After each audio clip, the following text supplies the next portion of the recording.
Hello friends, ओम श्री गणेशाय नमः। जय श्री कृष्ण। आप सभी का स्वागत है आपके अपने यूट्यूब चैनल पर।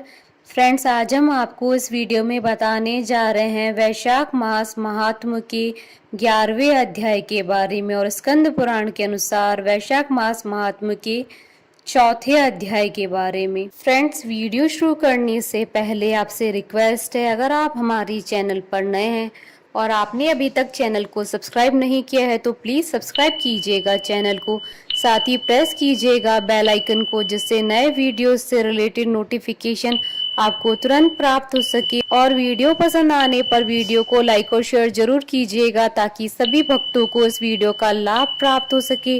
और कमेंट बॉक्स में जय श्री कृष्णा जरूर लिखिएगा। वैशाख मास महात्म सब प्रकार के विघ्नों का नाश करने वाले तथा सारी सृष्टि का पालन करने वाले श्री गणेश जी तथा ज्ञान के दाता देवी श्री सरस्वती जी तथा सब पुराणों के कर्ता श्री व्यास जी तथा श्री गुरुदेव जी के चरण कमलों में नमस्कार करके भगवान की श्रद्धा और भक्ति रस में डूबे हुए वैशाख मास महात्म की कथा कहती हूँ।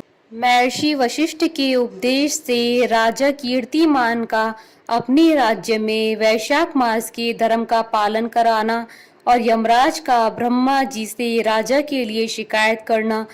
मिथिलापति ने पूछा, ब्राह्मण, जब वैशाख मास के धर्म अतिशय सुलभ पुण्य राशि प्रदान करने वाले भगवान विष्णु के लिए प्रीति कारक चारों पुरुषार्थों की तत्काल सिद्धि कराने वाले सनातन और वेदोक्त हैं, तब संसार में उनकी प्रसिद्धि कैसे नहीं हुई। श्रुतदेव जी ने कहा, राजन, इस पृथ्वी पर लौकिक कामना रखने वाले ही मनुष्य अधिक है। उनमें से कुछ राजस और कुछ तामस है। वे लोग इस संसार की भोगों तथा पुत्र पौत्र आदि संपदाओं की ही अभिलाषा रखते हैं। कहीं किसी प्रकार कभी बड़ी कठिनाई से कोई एक मनुष्य ऐसा मिलता है जो स्वर्ग लोक के लिए प्रयत्न करता है और इसलिए वह यज्ञ आदि पुण्य कर्मों का अनुष्ठान बड़े प्रयत्न से कराता है, परंतु मोक्ष की उपासना प्राय कोई नहीं करता। तुच्छ आशाएं लेकर बहुत से कर्मों का आयोजन करने वाले लोग प्राय काम्य कर्मों के ही उपासक है। यही कारण है कि संसार में राजस और तामस धर्म अधिक विख्यात हो गए हैं, परंतु सात्विक धर्मों की प्रसिद्धि नहीं हुई। ये सात्विक धर्म भगवान विष्णु को प्रसन्न करने वाले हैं, निष्काम भाव से किए जाते हैं और इस लोक तथा परलोक में सुख प्रदान करते हैं। देव माया से मोहित होने के कारण मूढ़ मनुष्य इन धर्मों को जानते नहीं है। पूर्व काल की बात है, काशीपुर में कीर्तिमान नाम से विख्यात एक चक्रवर्ती राजा थे। वे इक्ष्वाकु वंश के भूषण तथा महाराज नृग के पुत्र थे। संसार में उनका बड़ा यश था। वे अपनी इंद्रियों पर और क्रोध पर विजय पा चुके थे। ब्राह्मणों के प्रति उनके मन में बड़ी भक्ति थी। राजाओं में उनका स्थान बहुत ऊंचा था। एक दिन वे मृग्या में आसक्त होकर महर्षि वशिष्ठ के आश्रम में आए। वैशाख की चिलचिलाती हुई धूप में यात्रा करते हुए राजा ने मार्ग में देखा, महात्मा वशिष्ठ के शिष्य जगह जगह अनेक प्रकार के कार्यों में विशेष तत्परता के साथ संलग्न थे। वे कहीं घोंसला बनाते थे और कहीं छाया मंडप किनारे पर झरनों की जल को रोककर स्वच्छ बावली बनाते थे। कहीं वृक्षों के नीचे बैठे हुए लोगों को वे पंखा डुलाकर हवा करते थे। कहीं ऊख देते, कहीं सुगंधित पदार्थ भेंट करते और कहीं फल देते थे। दोपहर में लोगों को छाता देते और संध्या के समय शरबत। कोई शिष्य घनी छाया वाले वन में झाड़ बुहार कर साफ किए हुए आश्रम के प्रांगण में हितकारक बालू का बिछाते थे और कुछ लोग वृक्षों की शाखा में झूला लटकाते थे। उन्हें देखकर राजा ने पूछा, आप लोग कौन हैं? उन्होंने उत्तर दिया, हम लोग महर्षि वशिष्ठ के शिष्य हैं। राजा ने पूछा, ये सब क्या हो रहा है? वे बोले, ये वैशाख मास में कर्तव्य रूप से बताए गए धर्म है, जो धर्म अर्थ काम मोक्ष चारों पुरुषार्थों के साधक हैं। हम लोग गुरुदेव वशिष्ठ की आज्ञा से इन धर्मों का पालन करते हैं। राजा ने पुनः पूछा, इनके अनुष्ठान से मनुष्य को कौन सा फल मिलता है? किस देवता की प्रसन्नता होती है? उन्होंने उत्तर दिया, हमें इस समय यह बताने के लिए अवकाश नहीं है। आप गुरुजी से ही यथोचित प्रश्न कीजिए। वे महायशस्वी महर्षि इन धर्मों के यथार्थ रूप को जानते हैं। शिष्यों से ऐसा उत्तर पाकर राजा शीघ्र ही महर्षि वशिष्ठ के पवित्र आश्रम पर, जो विद्या और योग शक्ति से संपन्न था, गए। राजा को आते देख महर्षि वशिष्ठ मन ही मन बड़े प्रसन्न हुए। उन्होंने सेवकों सहित महात्मा राजा का विधि पूर्वक आतिथ्य सत्कार किया। जब वे आराम से बैठ गए तब गुरु वशिष्ठ से प्रसन्नता पूर्वक बोले, भगवान, मैंने मार्ग में आपके शिष्यों द्वारा परम आश्चर्य शुभ कर्मों का अनुष्ठान होते देखा है, किंतु उनके संबंध में जब प्रश्न किया तब उन्होंने दूसरी कोई बात न बताकर आपके पास जाने की आज्ञा दी। उनकी आज्ञा के अनुसार मैं इस समय आपके समीप आया हूँ।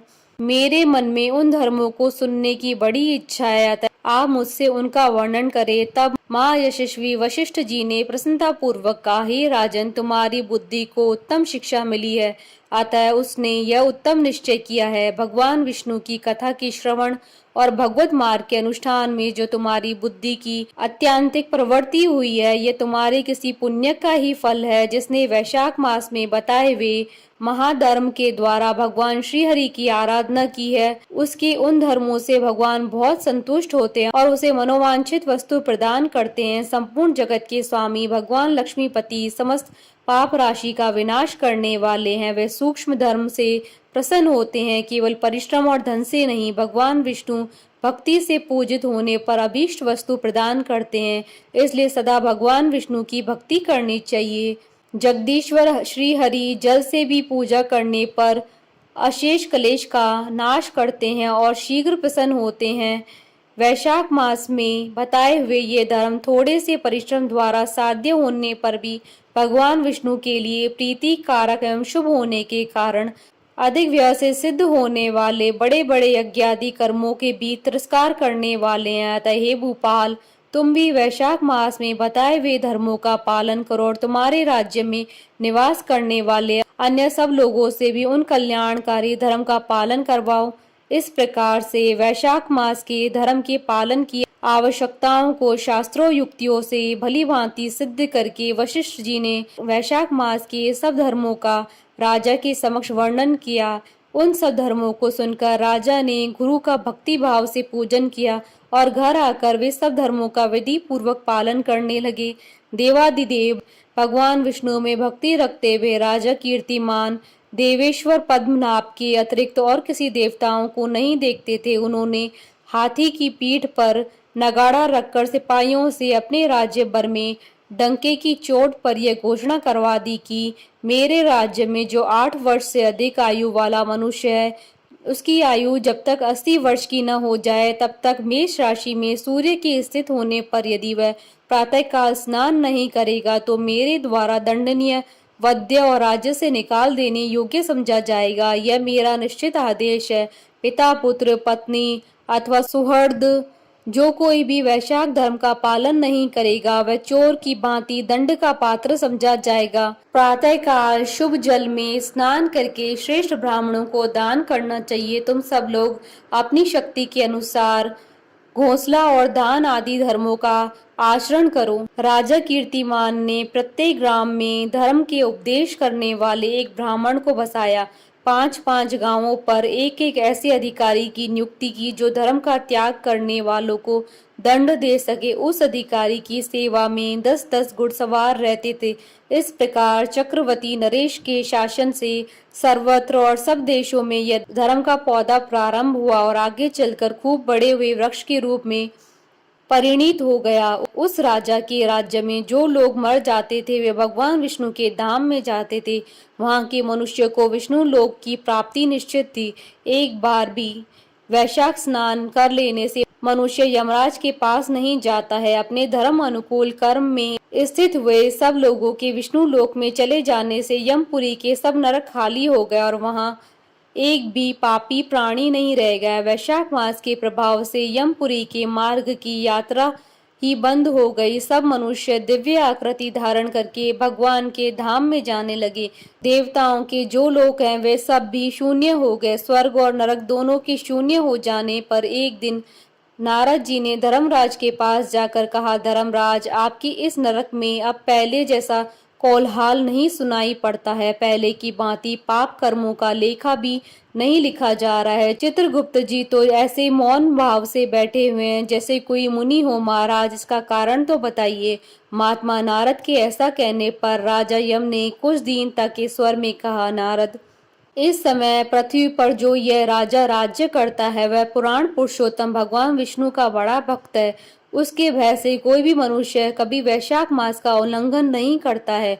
उस पुण्य कर्म के प्रभाव से सभी भगवान विष्णु की परम धाम में चले जाते हैं। मुनिश्रेष्ठ, उस राजा ने इस समय मेरे लोक का मार्ग लुप्त सा कर रखा है। स्वर्ग और नरक दोनों को शून्य बना दिया है।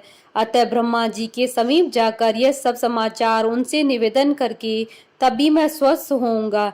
ऐसा निश्चय करके यमराज ब्रह्मा जी के लोक में गए और वहां बैठे हुए उन ब्रह्मा जी का दर्शन किया जिनका आश्रय ध्रुव है, जो इस जगत के बीज तथा सब लोकों के पितामह हैं और समस्त लोकपाल, दिक्पाल तथा देवता जिनकी उपासना करते हैं। ब्रह्मा जी ने यमराज को देखा और यमराज ब्रह्मा जी के आगे पृथ्वी पर गिर पड़े। फिर यमराज ने कहा, कमलासन काम में लगाया हुआ जो पुरुष स्वामी की आज्ञा का ठीक ठाक पालन नहीं करता है और उसका धन लेकर भोगता है, वह काटक पीड़ा होता है। जो बुद्धिमान मनुष्य लोभ व स्वामी का धन उपभोग करता है वह 300 कल्पों तक त्रियग योनि रूप में नरक को जाता है। जो कार्यों में नियुक्त हुआ पुरुष कार्य करने में समर्थ होकर भी अपने घर में बैठा रहता है वह बिलाव होता है। देव, मैं आपकी आज्ञा से धर्म पूर्वक प्रजा का शासन करता आ रहा हूँ। मैं अब तक मुनि और धर्म शास्त्रों की कथा अनुसार पुण्यात्माओं को पुण्य फल से और पापात्मा को पाप के फल से संयुक्त किया करता था, परंतु अब आपकी आज्ञा का पालन करने में मैं असमर्थ हो गया हूँ। कीर्तिमान के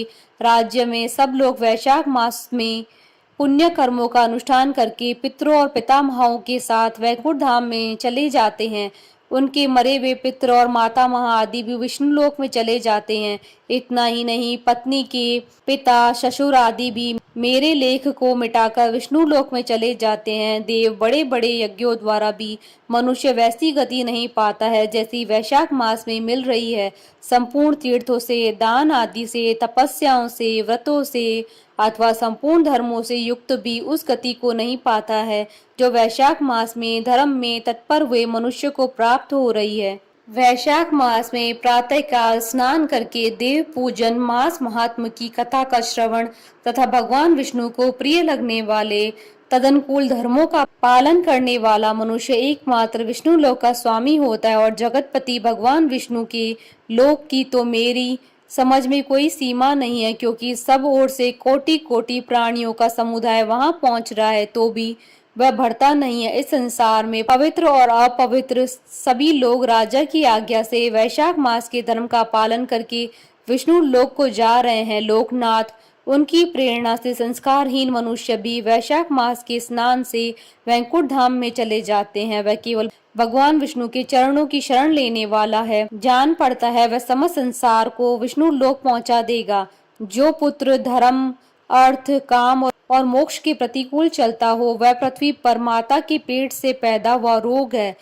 वह अधम पुरुष अपनी माता का घात करने वाला कहा जाता है। किंतु राजा कीर्तिमान की माता और उसकी पत्नी का पुण्य संसार में विख्यात है। उसकी माता एकमात्र वीर जननी और वह राजा निश्चय ही संसार में बहुत बड़ा वीर है। जिस प्रकार कीर्तिमान मेरे लिपिकों को मिटाने में उद्यत हुआ है, ऐसा उद्योग पुराणों में और किसी का नहीं सुना गया है। भगवान विष्णु की भक्ति में तत्पर हुए राजा कीर्तिमान के सिवा दूसरे ऐसे किसी को मैं नहीं जानता जो डंका बजाकर घोषणा करते हुए लोगों को ऐसी प्रेरणा देता हो और मेरे लोगों के मार्ग को विलुप्त करने की चेष्टा कर रहा हो। इति श्री स्कंद पुराण महात्म का 4th अध्याय संपूर्ण हुआ। बोलिए भगवान विष्णु की जय, सनातन धर्म की जय। हमारे साथ इस वीडियो में अंत तक बने रहने के लिए आपका धन्यवाद। ओम श्री गणेशाय नमः। जय श्री कृष्ण।